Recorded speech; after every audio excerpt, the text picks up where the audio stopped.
Hello, my name is Stefan Sohatski. I'm 43 years old as of last week or a couple of weeks ago.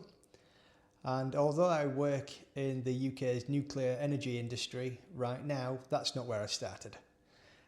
As a young boy, I was raised in Barnsley, South Yorkshire, and my first job was at McDonald's, where I worked for a couple of years. From there, I went on to study to become an electrician. And from there, I went to university, where I graduated in Edinburgh in the field of electrical engineering. I lived and worked in Norway for about 10 years and worked in the oil and gas industry, particularly around the Stavanger area. And that was an absolutely fantastic time of my life. And it really introduced me to the world of engineering, done properly to a high standard, working with some phenomenal people in Norway. However, in around 2012, 2013, I started a business. I designed and manufactured high-end guitar amplifiers using vacuum tubes. And I lost everything. Not because of bad engineering, but because of my lack of business acumen. I had never been in business before, but I was fascinated with guitars, amplifiers, and designing circuits. I always have been since I was a child. Around 2011, 2012, I remember walking into a guitar shop in Stavanger, and I looked at a Cornford RK100 amplifier, a Richie Kotzen 100 amp, and it had a price tag of around £1,000, 10,000 kroners at the time. I remember thinking, although I was doing okay for myself, there's no way I'm paying £1,000 for a guitar amplifier, because £1,000 is a lot of money. It was to me then, even though I was making good money. It's a lot of money. I could design my own guitar amplifier for that, and probably a better one. Sorry, Martin Kidd. How naive of me, or arrogant, perhaps. But I do remember that was where it started, at a guitar shop in Stavanger, Norway. I then proceeded to buy books. I have them, still have them. They're on my bookshelf. In fact, I'll get them.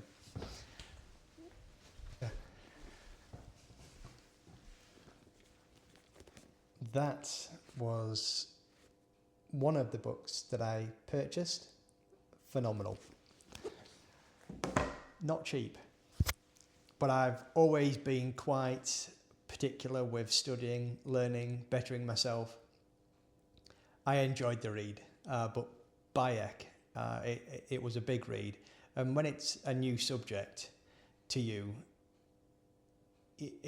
you're reading, you're rereading. That was a 12 to 18 month read for me, and going back to previous chapters. But I remember swatting up, learning about vacuum tubes.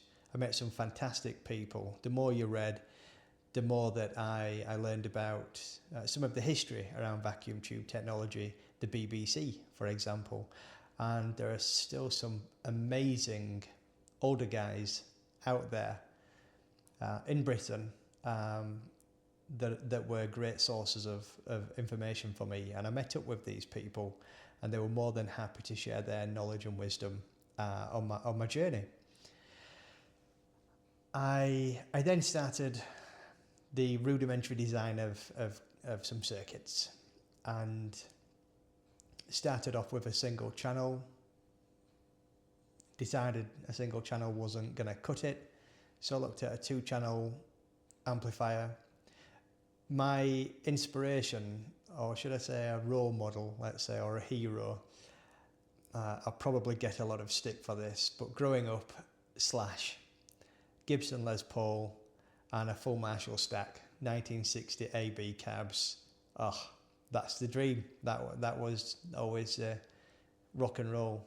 If you're going to think of rock and roll, a guitarist, it's Slash, a Les Paul, and a Marshall stack. And yeah, we'll see how much flack I get for that. But it always appealed to me. So my design, straight away, I started working on a 100 watt version, 100 watt amplifier version design. Twin channel with your usual treble, bass, mid ports, a filter port. I wanted it to be the all singing, all dancing amplifier. I was designing it for me. I didn't design it for any commercial reasons. I just wanted to design myself a great amplifier. So it had to have all the features. It had to be feature rich, and that to me included effects loops, reverb tanks, filter ports. I wanted to be able to switch between solid state or valve rectification, half power mode, full power mode, and the capacitors and resistors and the components which I selected were chosen to be the best. So long story short, I designed the amplifier. It took me about 3 years to design the circuit and to find the best places to purchase the parts from as well. Capacitors and resistors, transformers. Which transformers do you use? Ultimately, a lot of things are imported. Transformers I had to have hand wound by Demeter Windings down south. Where do you get your cabinets from? Who's going to build my cabinets? And it was an enjoyable journey, a thoroughly enjoyable journey. When I finished the design, I built my first ever prototype. I remember, I'm sure I was at university at that point. I think I was still working in Norway, but I had at the same time started my engineering degree. It was in Sheffield at the time. My first year was actually at Sheffield University, and they had amazing 3D printers or CNC laser cutters. So I used a lot of the equipment at university to CNC laser cut out logo for my amplifier. I came up with a fictitious character in my head called Baron Vonhatski, who was he was a gentry. He was gentrified. He was a lord of the manor, posh by day but a rocker by night time. And so the fictitious character became the name of my amplifier, Vonhatski. It doesn't mean anything. It's not my name. It's just a fictitious character that I dreamt up one night. And yeah, the journey to designing that amplifier took around 3 years, and it was every day, 7 days a week. I was a young man, no responsibilities, no mortgage, no debts, no nothing, no real sort of commitments, if you like. And I was able to put myself into that for 3 years non-stop, and it was a great experience. I remember at the time, the cost of all of the components, bear in mind we're going back nearly 1.5 decades. The cost of all the components was £586.14. And the seed planted at that point there, when I had eventually built the amplifier, it sounded phenomenal. It was great. It wasn't designed to fit into a market. It was an outstanding design and it sounded amazing. And I thought, oof, this is as good. It's at the very best. It's at the top.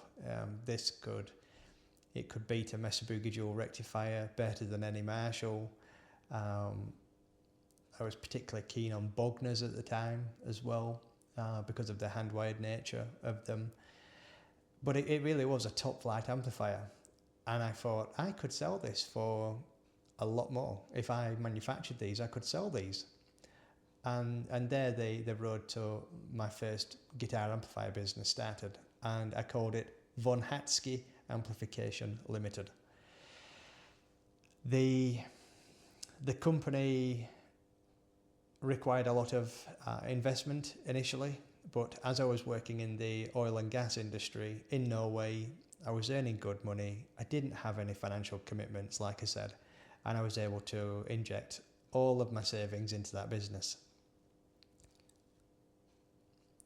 Some would say that was a little bit foolish, but I enjoyed it, and I did indeed put all of my money into it. It was a vast sum of money, all of my savings, life savings up until that point. And it was remarkably easy to start a business, actually. The amplifiers were great. I polished off the manufacturing prototype. I had all the CAD files drawn up, the Gerber files for the electronics, the chassis layouts. Forming a business legally on Company's House was very easy.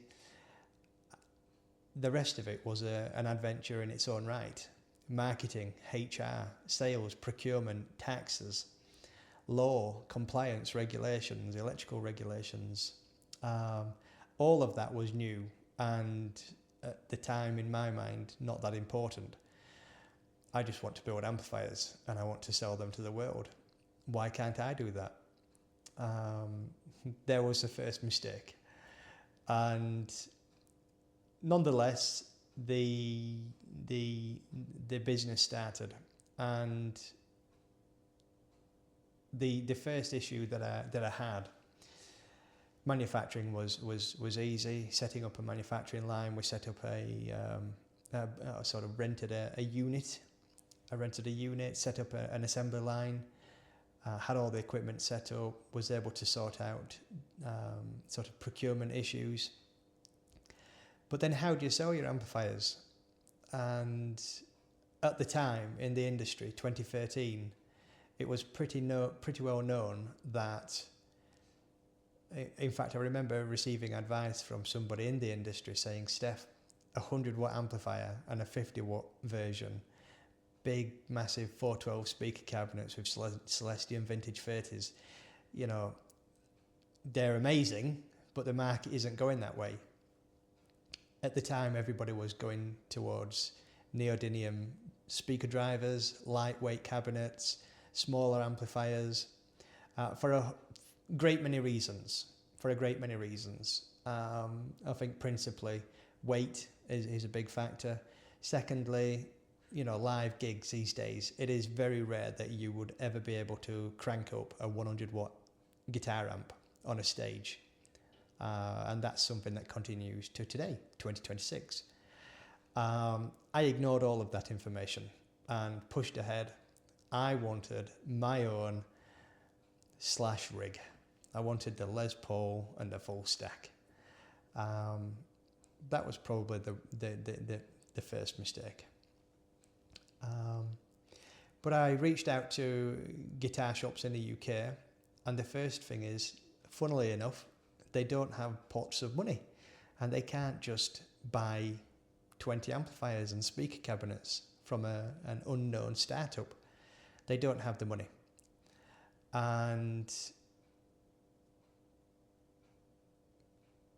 I remember doing a survey at the time in the UK, of the UK market, and there was approximately 350, 400 guitar shops in the UK.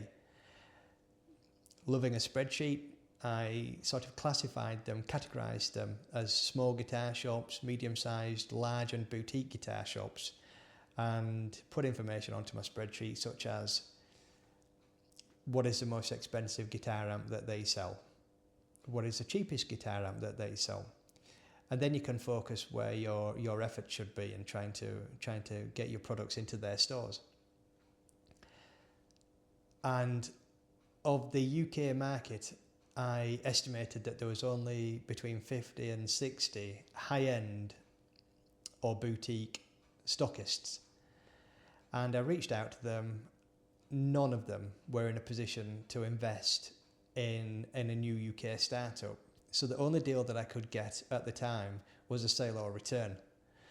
Now the sale or return model is I spend a lot of money, my own money, and manufacture the products and then give them to the shop free of charge, and if they sell them, they take a commission and then pay me back.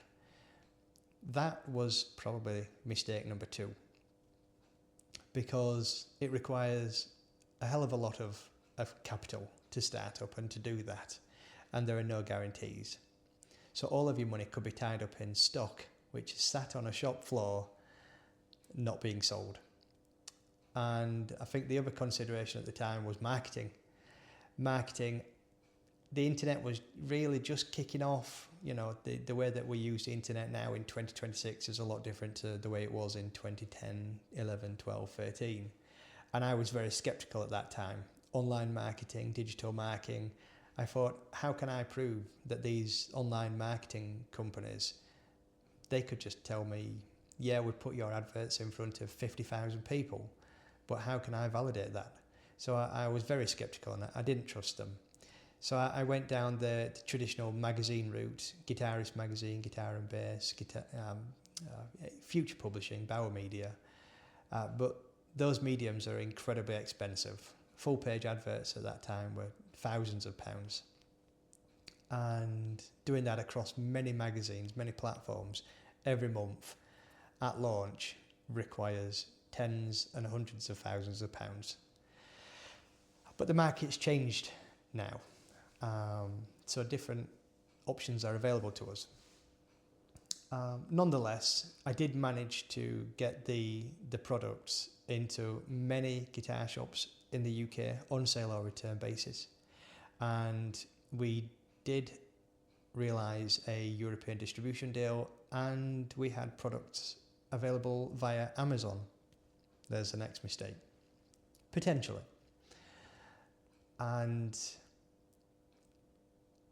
then it came to my attention, the politics in business. It was quite naive of me at that age to think that the established manufacturers would just allow a new startup to launch and then take a piece of the market away from them. Businesses, when they've invested heavily, they have to protect their interests and their market share. And I think I didn't appreciate that it wouldn't be as easy as just design a product, manufacture it, sell them, and we'll all play nicely together. That's not the way that it works. In fact, what you find across the world is that your larger brands, your larger manufacturers, they tie up guitar shops in quite complex deals where the guitar shops have to purchase and hold a minimum stock level, which is awfully expensive. And again, as a guitar shop, that sort of ties up a lot of their capital, cash flow, and makes it quite difficult to maybe be a bit more adventurous with newer brands. So that's one consideration. Nonetheless, it started. I got the products into shops, and we started shifting products.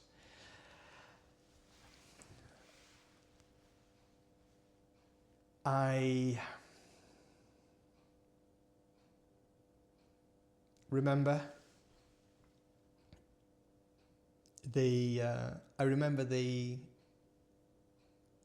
my first contacts with bands, and I've always loved gigs, concerts, guitarists, music, live music. And whilst I was designing the product, the first amplifier, whilst I was designing it, I was working on the website, I was working on marketing, I was working on the finances, how do you set up manufacturing lines, where am I going to do this from? And I was already reaching out to musicians. I knew that when the product was here, I would need musicians to try them, to play them, get some video content, and I was reaching out to many guitarists and bands. And I remember one of the bands, the first bands that I reached out to was a band called Hell's Addiction, and I spoke to Liam Sargent, guitarist, and he said, "Oh, we're just about to do a new music video for our latest song. If you have any gear, we can bring it down to the studio and we'll film it and it'll be in the video." I didn't have a product. Liam doesn't know this actually. Probably does when he saw the product, but I was so keen to just do everything as quickly as I can. I was so keen. I had a very old, really cheap Marshall amplifier, which I didn't mind butchering. And I will present some pictures up on here as well. But I stripped it out, stripped all the Marshall insignia off, and I don't know if I painted it black or put stickers over it or something, but it was literally just a cheap Marshall amp, and I butchered it and just wrote Vonhatski all over it, or did something like that. Same with the speaker cabinets that we took down there to the Hell's Addiction music video recording. Ripped off the Marshall logo, stuck my own on. It would have been paper, cardboard, plastic or something like that. And yeah, we took them down there. No doubt the guys, you'll have to ask them what did they think when they saw the products, because it must have looked like something from Blue Peter stuck together with paper and glue. But yeah, that's how keen I was at the time. I just wanted to do everything and do it now and just get involved in it. I just loved it and loved being around musicians. So that was interesting. But it was literally, I was so far progressed. It was just months later that I was able to meet up with Hell's Addiction again with an actual manufacturing prototype of the amplifier, and they were able to use the amplifiers at a gig. Videos coming up.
from there, started talking to other bands, getting the amps in front of guitarists.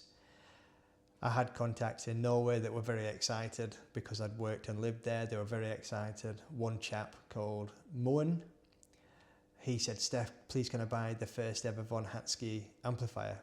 So he was indeed the first ever customer of a Vonhatski amplifier.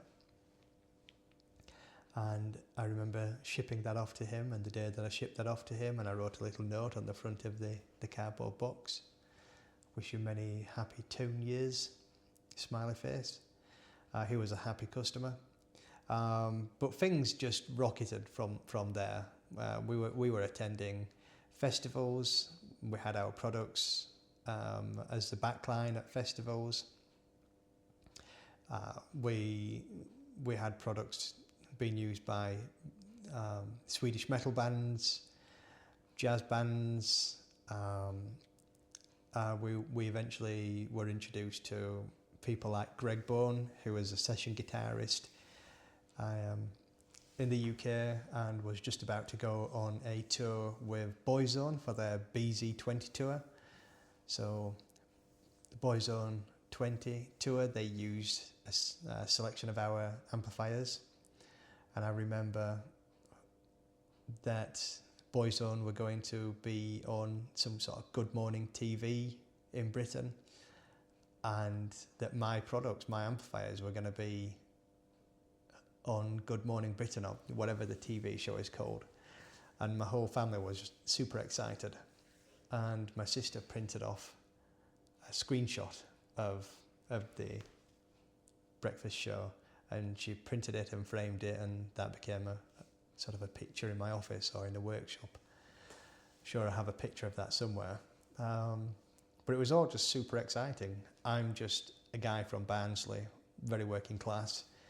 Started off at McDonald's, became an electrician, studied engineering, worked in Norway, had a dream, did it, realised it, and it worked.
Oscar.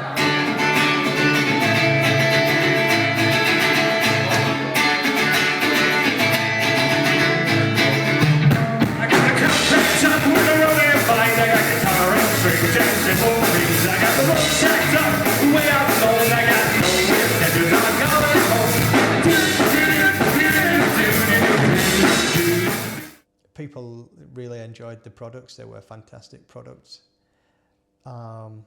But then, bang, lost everything, and very quickly. After a few years, we were getting really good traction in the UK. I did realise that the politics in the industry, so a lot of the larger shops and the online stores, they own some of the brands that we see and hear a lot about online. And yeah, there are political allegiances and what have you. I'll not go too much into that. But these are things that I was unaware of at the time. It's not just as easy as phoning up the shops or the online stores and saying, you know, I have some great products, I'm sure you'll sell lots. We take them on. The industry, and I'm sure it's the same in America and Europe as well, but the industry is, everybody's connected. There's a lot of politics at play, and this is just knowledge that I didn't have at the time. So it was quite difficult it was quite difficult, and not without controversy or problems, getting the products into the shops that we got them into. But rather quickly, almost overnight, I started seeing emails coming in from stores saying, sorry, but we're no longer going to stock your products. And of all of the stores that stopped stocking the products, only 2 of the stores answered my question, why? And again, I have to be careful what I'm saying, but I think sort of management or sales reps from some of the more established major brands had visited the stores and had a word. Yeah, they'd had a word. And before you know it, Vonhatski amps were being dropped from store after store after store. And there are, of course, other sort of things as well that happened at the time. Lack of business knowledge. You know, like I said, it was just a dream. One day I went to buy a Richie Kotzen 100 corn-fed amplifier, decided it's too expensive. The idea just grew arms and legs. When I first started the business, I thought I need to sell the products, but I hate selling. I'm not a salesman. Oh, my uncle, he's a sales manager of a carpet shop. He'll be great. You know, decisions like that, and had a great relationship with my uncle at the time, and asked him to come on board. He's always been a very creative chap, and a man I love very much is my family. But selling carpets is different to selling guitar amplifiers. You know, people walk to a carpet shop and say, can I have that one? I'll have that. You know, and it can be hundreds of pounds, £1,000. But here with amplifiers and a new product and an unknown brand, you have to go out there, you have to be proactive, you have to actively sell the product, you have to get in the car, you have to go around. That presented some difficulties, and it didn't work out. And ultimately my uncle, he left the business under not very nice conditions, and it's something that I don't like that to this day. You know, I really I do love my uncle, but since that happened, I haven't spoke to him. So there are real consequences of of that failure. I haven't had him in my life for over 10 years. And that's somebody I was very close to. But yeah, over about 2 or 3 months, instead of having products in many shops in the UK, they were mostly gone. And the sale or return deals had vanished, and that was it. You know, you have employees' wages to pay for, buildings, insurance, all sorts of things to pay for, and in the absence of sales, that's it, end of business. That was a shock for me. I have never had a business before, so learning about cash flow, there's a lot of lessons to be learned there, and the business folded, and it was a terrible experience, a really terrible experience, and all of the money that I put into that business, hundreds of thousands of pounds, lost, and dusted myself off and started again, and here I am today as an engineer. However, I'm now 43. I have a lot more life experience. I have subsequently ran and operated successful businesses in different industries, and now I did enjoy that for 10 years, but decided to give that a break and move into the nuclear industry, where I enjoy working at the pinnacle of engineering, and we're a very safety conscious industry, and everything has to be perfect. So I currently work, and I love my job. I enjoy the job. It's very challenging, managing, really quite large budgets, and dealing with everybody from accountants, planners, nuclear reactor physicists, chemists, engineering managers, directors. It's totally different, and that's my day job. But in the evenings, my hobby, maybe unfortunately for me, is yet again designing amplifier circuits, building them,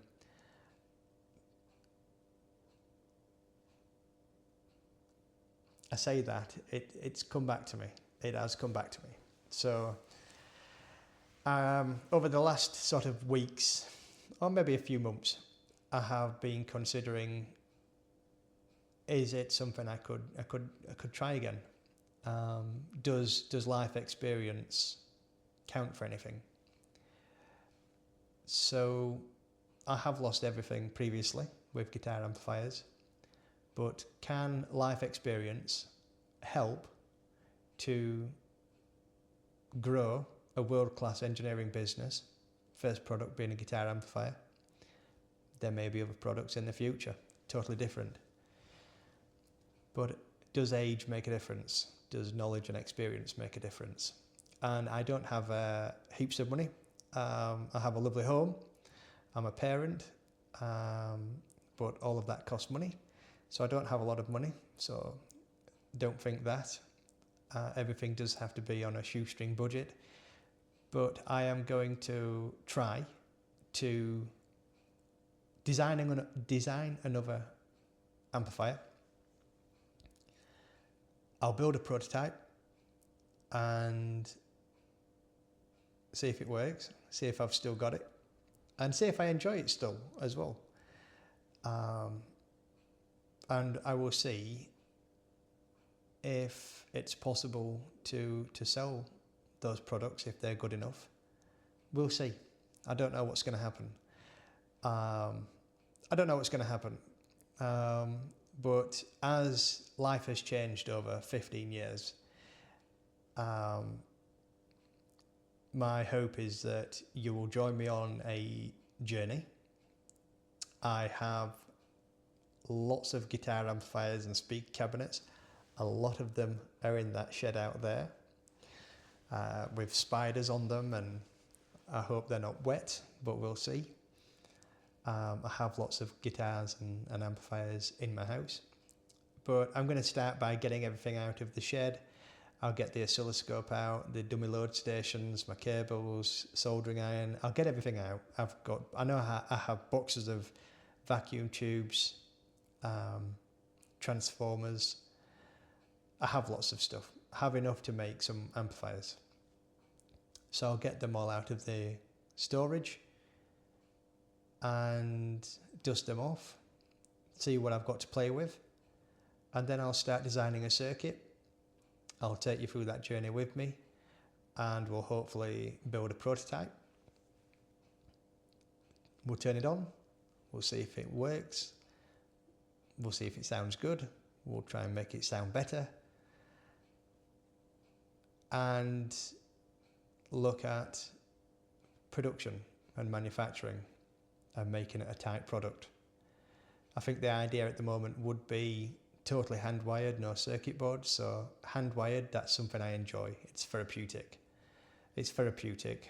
And an all analog circuit, vacuum tubes, but with a totally different philosophy. Not try to be feature rich.